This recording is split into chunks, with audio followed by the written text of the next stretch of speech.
Tá aparecendo? Hã?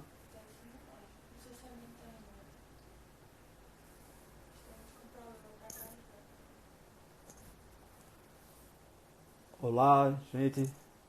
Sejam todos bem-vindos. Boa tarde. Esperando aí André, nosso convidado, chegar para a gente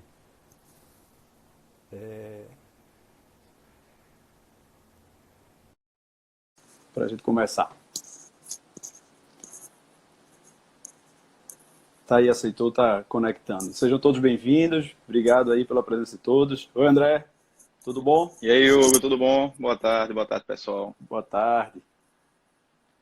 Tá dando Tá ouvindo as direitinho aí? boas-vindas aqui iniciais. Tudo bem? Tá me ouvindo? Tá me ouvindo bem? Tranquilíssimo. Tá? Ótimo. Então vamos lá, vamos começar, né? Dar as boas-vindas aí a André. Para quem não conhece ainda, eu queria apresentar rapidamente. André é um dos sócios da Valore. A Valore é uma empresa parceira do Baex na área de contabilidade, na área fiscal, tributária, e também na área também tem os braços na área de educação, de gestão financeira. E André é um dos sócios da empresa e consultor financeiro, especialista aí. E nesse momento está recebendo, né, André, muitas demandas por toda essa situação, né? André, seja bem-vindo, obrigado, viu, cara, por aceitar o convite.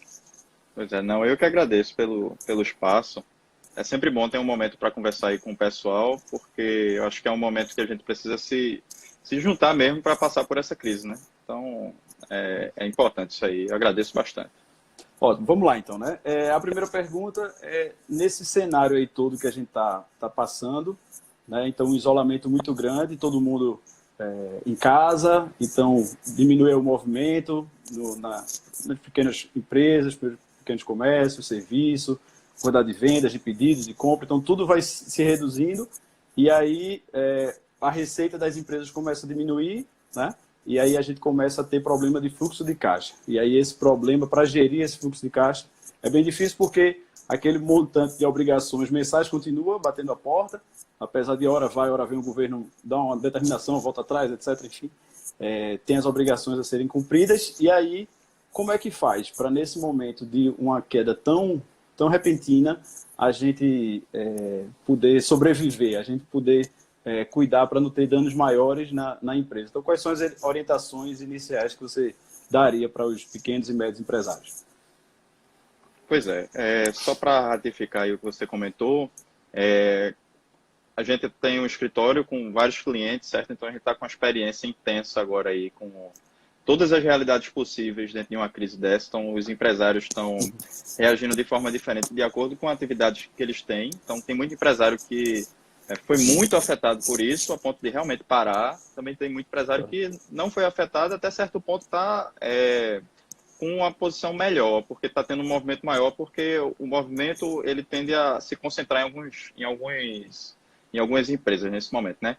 Primeiro ponto que eu queria levantar, eu acho que é interessante, é a gente parar e pensar assim, que existe uma linha que divide o que todo mundo está fazendo a respeito disso, dessa dificuldade que a gente está vivendo, e o que é que a gente pode fazer a respeito disso, certo? Então, é importante a gente não atrelar uma coisa a outra, porque muita gente toma escolhas não muito boas, às vezes até dificulta um pouco o que a gente tem para fazer. Tem empresário que escolhe fechar tudo, o governo toma decisões que não são centralizadas, o âmbito federal toma um tipo de decisão, o âmbito estadual toma outro tipo de decisão, o municipal também. Então, tudo fica uma confusão muito grande, então a gente tem que pensar, primeiro, eu sei que está um caos e eu vou fazer o melhor agora, certo? Eu vou analisar o cenário e vou fazer o melhor agora. Então, assim, o que é que eu sugiro para os meus clientes que estão numa situação difícil hoje, assim, que foram pegos de surpresa nessa situação? A princípio é manter a calma, como eu lhe disse. Vai vir informação de todo lado, vai ter gente dizendo todas as saídas possíveis, vai ter gente dizendo que não dá, vai ter gente dizendo que é só fazer tal coisa. Assim, não é tão simples, mas também a gente não pode se desesperar. Porque toda vez que a gente se desespera, a gente tende a tomar uma decisão que não está considerando todos os fatores. E isso, a longo prazo, vai acabar minando o negócio de alguma forma. Então, você vai tomar uma decisão imediata, vai acabar gastando dinheiro que não deveria, o fluxo de caixa vai chamar lá na frente e isso pode lhe prejudicar muito como empresário, certo? O segundo ponto que eu acho muito importante agora, como eu disse, é se manter informado. Por quê? Muita informação está surgindo nesse momento. Não é uma questão de que a informação está transitando, é porque ela está sendo criada mesmo. Veja, Isso. na última semana nós tivemos, eu nem sei quantas mais medidas provisórias pelo presidente. Já se O perdeu governador, o controle. exatamente. E aí ele desfala no mesmo dia o que ele disse. O governador ele decreta as suas coisas que tem um impacto direto nos negócios. Então, a título de Estado, o governo é que diz se fecha ou se abre comércio, e não é o presidente. E aí o prefeito ele limita o que ele tem que limitar nesse momento. Então, o empresário ele fica numa sinuca, sendo atingido de todo lado por informação. Muitas vezes ele não sabe o que é que está acontecendo de fato, qual é a lei que está valendo, quais são as opções que surgem, porque não só para restringir, o governo também está agindo para ajudar, né, para criar soluções. Então, é importante estar dentro das informações, atualizado, bem assessorado com a turma que está ao seu redor, ser pessoas bem informadas, para você tomar sempre a melhor decisão nesse momento. Claro, certo? Verdade. E, claro, né, você está disposto a se adaptar, porque esse momento de mudança severa vai ter que se adaptar, você vai ter que mudar o que você está fazendo, você não pode seguir da mesma forma. Todas as empresas não essenciais tiveram que ir para casa ou fechar nesse momento. Então, tive clientes que fecharam 100%, pararam a operação integralmente. Então, como sobreviver nessa época? Você tem que pensar direitinho qual a ação que você vai tomar. Então, se adapte. Você tem que pensar fora da caixa e tomar decisões em cima disso. Isso aí é um aspecto do grau de adaptação, né, e de inovação que a empresa consegue ter. Né? Se for caminhar numa linha tradicional, sempre fiz desse jeito, sempre deu certo, vou manter, agora é a hora de romper com isso aí. Então a gente vê mercadinhos criando até drive-thru para você ir buscar, a gente fazendo pedidos de formas diversas, porque senão vai ter que passar por essa maré aí e vai sofrer muito mais. Então acho que a adaptação... Muito delivery surgindo de tudo. A turma se adaptando, eles estão mudando. Empresas indo para o ramo do online que antes não iam, então começando a fortalecer outros tipos de braços, de negócios, né? Isso é importante. Agora, uma das questões que eu imagino que chega bastante aí para vocês, e que a gente tem visto também, é ter uma atitude por impulso. E esse impulso, normalmente, é pensar assim, olha, eu preciso reduzir meus custos. Ok, e a primeira medida é demissão. Né? Eu vou demitir, vou enxugar meu quadro, só que isso é pensando muito no hoje. Né? Isso pode ter impactos no longo prazo. E aí eu quero saber você, esses riscos de pensar assim, pensar em demissão, né, e enxugar muito rápido o quadro, pensar também, eu preciso de uma injeção financeira na minha empresa, eu preciso fazer um empréstimo, um aporte, e aí eu assumo um compromisso de longo prazo para pagar juros, etc. Enfim, essas medidas, assim, quais são os riscos que estão envolvidos aí nesse tipo de atitude? Você mencionou muito bem aí os dois principais assuntos que estão quentes nesse momento, certo? Demissão e empréstimo. Ambos esses assuntos estão no foco das notícias e das medidas. Tem empréstimo sendo facilitado nesse momento, tem muita demissão acontecendo nesse momento. Então, eu queria segregar os dois, falar primeiro da parte de desligamento de funcionários ou atitudes que são alternativas a isso, certo? Você demitir é caro, certo? Você tem que pagar rescisão, muitas vezes o empresário não tem esse fluxo de caixa imediatamente, então ele acaba fazendo um procedimento que pode acabar sendo mais prejuízo ainda no futuro, porque se ele ficar devendo alguma verba, isso pode virar um problema muito maior. E, assim, via de regra, a crise ela precisa ser analisada como um todo. A gente não pode analisar essa crise semana a semana, porque se você tiver a certeza que ela vai durar 2 semanas, é uma ação que você toma. Você manda o pessoal para casa, de férias, às vezes até pede para parar, por 2 semanas dá para aguentar. Se você tiver a certeza que ela vai durar 2 meses, é outro cenário, porque são 2 meses de folha de pagamento, o capital de giro tem que ser muito maior nesse sentido, e aí a empresa ela toma uma decisão diferente. O ponto é, a gente não tem a menor ideia de quanto tempo isso vai durar. Então, não dá para dar uma fórmula de dizer, faça tal ação, demita, não demita, bote de férias. Mas demitir, além de ser muito caro a curto prazo, certo? É muito mais caro, por exemplo, do que dar férias. Porque as férias estão dentro de uma demissão integralmente, fora todas as outras verbas da demissão, certo? Então, dar férias, que é um período mínimo aí de 1 mês, que dá para sustentar a situação financeira da empresa, pode ser uma saída muito inteligente nesse momento, certo? Porque a rescisão posterior acaba tendo o mesmo viés. Porque as férias não vão estar mais dentro da rescisão, você entende? E o governo está facilitando muito as ações de férias nesse momento. Ele está podendo antecipar férias que nem tem período aquisitivo ainda. Então, não é porque a pessoa não trabalhou 1 ano ainda que ter férias antecipadas nesse momento de crise, certo? E Sobre a parte do empréstimo, é interessante você observar que muitas medidas de empréstimo estão saindo agora. O BNDES está facilitando o Isso. crédito. Isso pode PNB ser também. exatamente muito tentador nesse momento. E Aham. aí, o ponto não é que não deva tirar dinheiro, se capitalizar com dinheiro de terceiros. O ponto todo dinheiro que é derivado de empréstimo, ele tem que ter um plano para ele. Ele Uhum. não pode entrar e ver o que vai ser necessário pagar, certo? Uhum. Todo empréstimo ele precisa, quando você vai pedir algum valor, você diz assim, quanto dinheiro eu vou pedir de empréstimo? Para você chegar nesse valor, você já tem que ter um plano formado para tudo que você vai gastar com esse dinheiro. Porque senão esse dinheiro vai acabar indo para uma despesa que não é essencial ou que não é urgente. E aí no final você vai acabar com uma parcela para pagar, juros incorrendo, e você não resolveu o problema. Então, às vezes, você cava um pouco mais o buraco que você está, só porque você quer tirar um empréstimo, assim, imediatamente. Tá entendendo? Então, é uma atitude para ser muito bem pensada, para ser discutida. Você tem que chamar o seu contador nesse momento para discutir as opções com ele, se é viável ou não, se vale a pena, se não é melhor enxugar de outra forma. E sempre negociar com todo mundo que está ao seu redor. Negocie seus fornecedores e com seus clientes. Eles estão dispostos a negociar, assim como você está disposto a negociar, porque a última coisa que todo mundo quer é fechar. Então, todo mundo aceita, prefere, inclusive, diminuir o ritmo da economia do que simplesmente parar. Eu prefiro faturar menos do que não faturar nada, com certeza. Porque eu tomo o meu passo de volta muito mais rápido do que se eu parar tudo agora e ter que retomar do zero no futuro.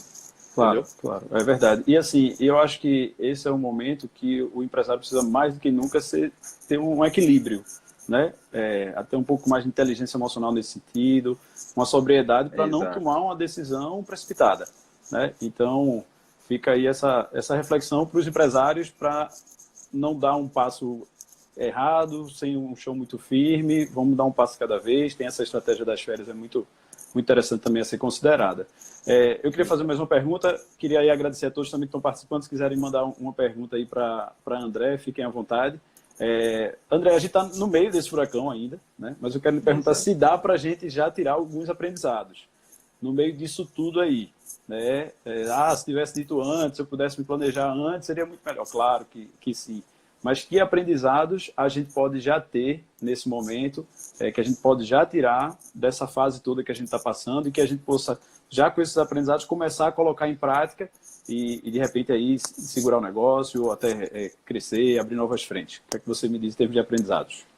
Veja só, o ponto de não ter um planejamento nesse momento, ele vem à tona muito rápido, né? Para todo mundo que não tem um planejamento, porque a turma sente a dor direto por não saber o que fazer, ter que tomar decisões sem ter preparo. É muito dolorido isso para o empresário, levando em conta sempre que ele está ali com muitas famílias, corresponsável por muitas famílias, com muitos empregos dentro do guarda-chuva dele, e assim, é muita pressão para tomar uma decisão. Então, assim, eu publiquei 2 textos esse ano, um recente diretamente ligado a essa crise do coronavírus, e outro no começo do ano, não teve nada a ver com isso, mas falava de planejamento. Então, assim, eles se conectam muito bem nesse momento, porque uma indicação grande para todo mundo, aí não precisa nem ser empresário, a pessoa física que tem a sua vida financeira acontecendo, você precisa estar preparado para tudo que pode acontecer. E tudo pode acontecer. O bom e o ruim. Então, não dá para você viver sem nenhum preparo, sem nenhum plano formado e esperar que tudo sempre vai dar certo. Você pode ter que pagar um preço mais caro por não ter um plano já preparado para isso, entendeu?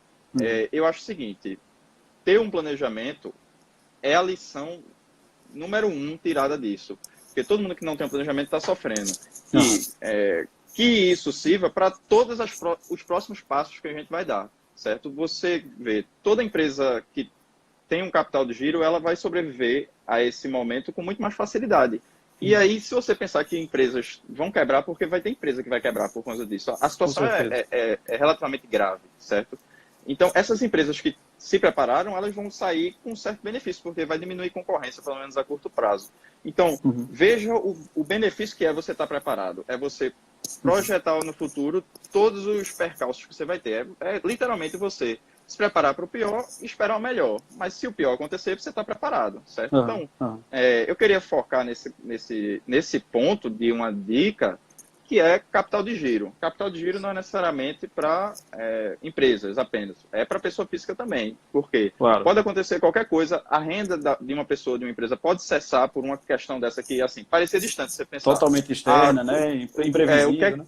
O que é que pode acontecer que eu não vou ganhar mais dinheiro nenhum? Olha aí, um bom exemplo acontecendo, muita gente não está ganhando mais dinheiro nenhum, certo? Verdade. E parecer distante demais. Do nada é realidade. É uma questão assim, que ninguém imaginava que isso ia chegar a esse ponto um mês atrás. Certo? Todo mundo achava, pô, isso está meio sério, né? Mas do nada a coisa ficou muito séria. E muita gente que não tinha capital de giro, que não tinha uma poupança, um dinheiro guardado para sobreviver 2, 3 meses, agora está com a mão na cabeça. E aí, o que é que vai fazer? Assim, o futuro ele vai mostrar que as pessoas vão passar por essa. Vai ser uma dor grande? Vai. Mas vão passar. E que isso sirva de lição para o pessoal começar a se planejar melhor. Principalmente nas empresas, que é o nosso foco. Guarde e economize no momento que dá para você escolher fazer isso. Porque quando chega na crise, você não pode escolher e você tem que fazer. E aí você tem que cortar na carne. E dói muito mais. No meio de uma rotina da empresa, da vida dela acontecendo, é muito mais fácil você cortar um pedaço de uma despesa que talvez não é essencial e começar a criar um capital de giro para ter 1 ou 2 meses de gordura financeira guardada que não entram no seu fluxo, porque isso pode ser a diferença se você perpetuar a sua empresa ou não, porque toda crise tem 3 coisas iguais, início, meio e fim, certo? A gente nem sempre sabe quão distante está o fim, mas ele vai chegar, e aí quem estiver de pé, após o fim, vai estar com a vantagem de quem não conseguiu ficar de pé, vai ter que reiniciar, vai ter que abrir uma outra empresa, vai ter que passar por toda a etapa de sobrevivência construção inicial. de nome, de marca, etc. Exatamente, todo o custo que pode ser evitado nesse momento. Perfeito. Temos alguns comentários, algumas perguntas aqui. O Rafael diz, é hora de cuidar da reserva e é isso mesmo. Jéssica fez uma pergunta já um pouquinho na linha do que você comentou, mas eu queria refazê-la aí. A questão de a gente tem, como pessoa física, pode tomar alguns cuidados na questão financeira. Quais você indicaria agora nesse momento aí da gente? Eu acho que imediatamente o que dá para fazer hoje para enfrentar a crise é negociar. Negocie tudo que todos os seus compromissos, certo? Porque se você, por acaso, tiver que não honrar um compromisso, é melhor que isso esteja acordado antes do que você chegar ao ponto de não pagar algo e acabar criando um atrito no relacionamento que é desnecessário, que pode ser evitado, certo? Você negociar, as pessoas estão abertas a negociar, como eu disse. Então, já entre em contato desde já, mesmo que não seja assim imediato, mas pô, se isso continuar daqui a 1 mês ou 2, eu vou ter problema com isso. Então, já começa a falar, as pessoas são compreensíveis, porque todo mundo está passando pela mesma situação. Isso não é individual para ninguém, certo? E, como aprendizado, tenha uma reserva. Constitua essa reserva daqui em diante, mesmo que esse não seja o momento ideal para isso, porque é um momento mais difícil, mas o futuro, com certeza, vai ser um momento onde você vai conseguir, aos poucos, constituir uma reserva. Então, tenha a sua reserva de pelo menos 6 meses, até 1 ano, é o indicado por, acho que qualquer consultor financeiro no mercado, ele vai dizer isso para um assalariado, porque no momento de aperto você se preocupa menos, você fica mais tranquilo, você consegue dar apoio para pessoas que precisam. Isso. Perfeito. André, a gente vai encerrar, a gente combinou 10 minutinhos, né? Passou um pouquinho, mas foi ótimo aí a conversa. Essa live vai estar aí para os que chegaram um pouco depois, e a gente quer agradecer a presença e participação de todos. A live vai ficar ainda salva no nosso Instagram, tá? Por mais um dia. Depois a gente vai também continuar divulgando nas nossas redes, no YouTube. Dizer a vocês, assim, tem um texto do nosso blog escrito por André, que também tem outras indicações e sugestões. A gente vai estar lançando, muito em breve, um e-book tratando desse tema, o que fazer com o fluxo de caixa nesse momento de crise, tá? Então, continue acompanhando a gente. Aproveite para poder estar aprendendo aí nesse momento que a gente está em casa, aí tem muito que estudar, aprender e se desenvolver para passar por essa fase, como o André disse, tem fim. André, obrigado, viu, pela ajuda, pela contribuição aí, e um abraço aí. Tudo de bom, amigo. É isso, eu que agradeço aí pela oportunidade e vamos nessa juntos aí, a gente só vai passar por essa juntos. Assim, juntos, mas separados, né? Assim, se ajudando, a gente só vai passar por essa se ajudando. Perfeito. Um abraço aí, pessoal. Muito obrigado pelo tempo e vamos nessa. Gente, muito obrigado, viu? A gente vai encerrar por aqui. Um abraço a todos.